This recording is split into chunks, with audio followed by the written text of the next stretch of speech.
আসসালামু আলাইকুম। এখন দেখবেন সংবাদ শিরোনাম। কারফিউ জারি করে গণহত্যার মামলায় সালমান ও আনিসুলের বিরুদ্ধে অভিযোগ গঠন। সাক্ষ্য গ্রহণ শুরু হবে 10 ফেব্রুয়ারি। প্রেমের প্রস্তাব প্রত্যাখ্যান করায় বনশ্রীতে স্কুল ছাত্রী হত্যা প্রাথমিক জিজ্ঞাসাবাদে মিলনের স্বীকারোক্তি। বাগেরহাট থেকে মূল অভিযুক্তকে গ্রেফতার করে র্যাব। জুলাই সনদ লঙ্ঘন করেছে অন্তর্বর্তী সরকার, মন্তব্য টিআইবির নির্বাহী পরিচালকের। লক্ষ্যভ্রষ্ট হয়েছে সংস্কারের চেষ্টা। বিশ্বকাপে ভারতে ভিন্ন ভেন্যুতে বিশ্বকাপ খেলার প্রস্তাব দিতে পারে আইসিসি। আজই যোগাযোগ করা হতে পারে বিসিবির সাথে, বলছে এনডিটিভি। এতক্ষণ দেখছিলেন সংবাদ শিরোনাম, এখন দেখবেন বিস্তারিত। জুলাই আগস্টে চলমান আন্দোলনে কারফিউ জারি, ব্যবসায়ীদের নিয়ে শেখ হাসিনার সঙ্গে বৈঠক করে হত্যাকাণ্ডে সহায়তা সহ 5 অভিযোগে আনিসুল হক ও সালমান এফ রহমানের বিরুদ্ধে অভিযোগ গঠন করে বিচার শুরুর আদেশ দিয়েছেন আন্তর্জাতিক অপরাধ ট্রাইব্যুনাল 1। তবে এই দিন ট্রাইব্যুনালের কাছে নিজেদের নির্দোষ দাবি করে ন্যায় বিচার চেয়েছেন সালমান এফ রহমান ও আনিসুল হক। পরে এই মামলার সাক্ষ্য গ্রহণের জন্য 10 ফেব্রুয়ারি ধার্য করেন ট্রাইব্যুনাল। এর আগে অভিযোগ গঠনের শুনানিতে চিফ প্রসিকিউটর বলেন, জুলাই আগস্টে গণহত্যা চালাতে বেআইনিভাবে কারফিউ জারি করা হয়েছিল। ইন্টারনেট ও সামাজিক যোগাযোগ মাধ্যম বন্ধ করার জন্য জুনায়েদ আহমেদ পলককে পরামর্শ দেয় সালমান এফ রহমান। এদিকে আসামি পক্ষের আইনজীবীর দাবি, স্বরাষ্ট্র মন্ত্রণালয়ের আদেশ ও জনগণের জানমাল রক্ষায় কারফিউ দেওয়া হয়। কারফিউর হত্যা জারির ষড়যন্ত্র করে হত্যাকাণ্ডের নির্দেশ দিয়েছেন, পরিকল্পনা করেছেন এবং উস্কানি দিয়েছেন, যার টেলিফোনিক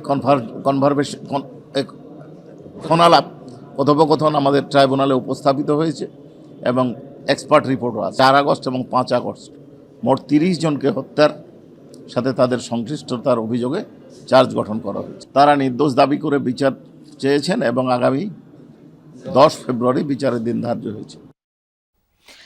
মিয়ানমারের অভ্যন্তর থেকে আসা গুলিতে আহত কক্সবাজারের টেকনাফের শিশু হোজাইফার অবস্থা সংকটাপন্ন। আইসিইউতে ভর্তি শিশুটির এখনও জ্ঞান ফেরেনি। চট্টগ্রাম মেডিকেল কলেজ হাসপাতালের পরিচালক জানান, গত রাতে 1 দফা অপারেশন করা হলেও হোজাইফার মাথার ভেতর থেকে গুলি বের করা যায়নি। টেকনাফের ওয়াইকাং ইউনিয়নের বাসিন্দারা জানায়, শনিবার রাত থেকে মিয়ানমারের অভ্যন্তরে আরাকান আর্মির সাথে রোহিঙ্গাদের একাধিক সশস্ত্র গোষ্ঠীর গোলাগুলি শুরু হয়। রোববার সকালে গুলিবিদ্ধ হয় ওয়াইকাংয়ের হাজি মোহাম্মদ হোসেন সরকারি প্রাথমিক বিদ্যালয়ের 3য় শ্রেণীর ছাত্রী হোজাইফা সুলতানা আফনান। আহত হন আরও 2 জন। রোববার দুপুর থেকে সীমান্তের ওপারে গোলাগুলি থামলেও আতঙ্ক রয়েছে স্থানীয়দের মাঝে। নিরাপত্তার দাবিতে সকালে মানববন্ধন করেছেন স্থানীয়রা। বনশ্রীতে স্কুল ছাত্রী ফাতেমা হত্যায় প্রাথমিক স্বীকারোক্তি দিয়েছে আটক হোটেল কর্মী মিলন। এর আগে বাগেরহাট সদর থেকে তাকে আটক করে র্যাব।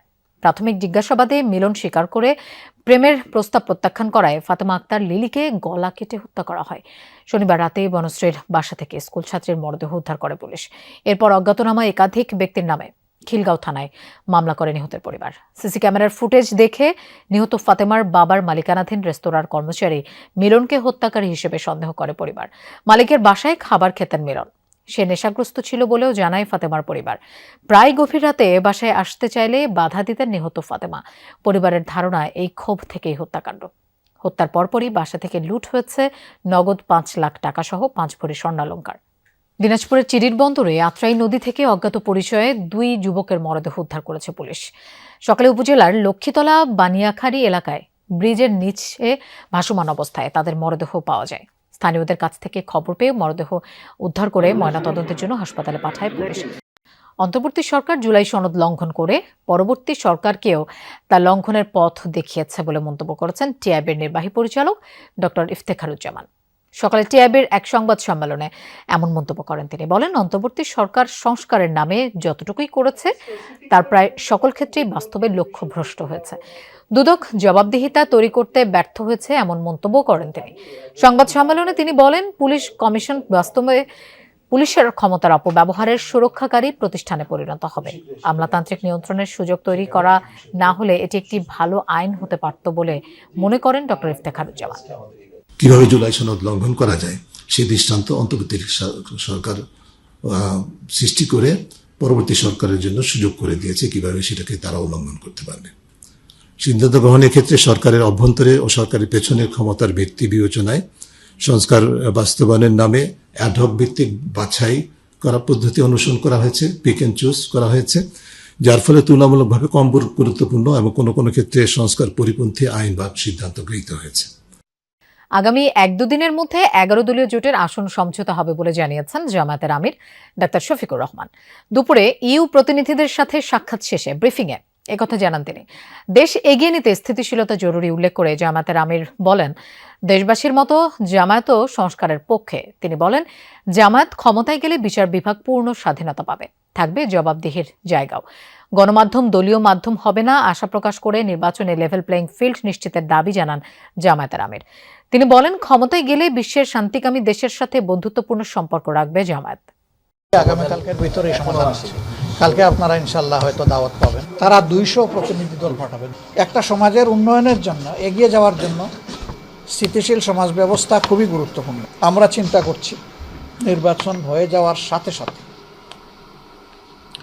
নির্বাচনে অংশগ্রহণকারী সকল দল এবং পক্ষ যদি আমরা খোলা মন নিয়ে একসাথে বসতে পারি, যে আগামী 5টা বছর দেশের স্থিতিশীলতার জন্য আমরা সর্বোচ্চ কী করতে পারি।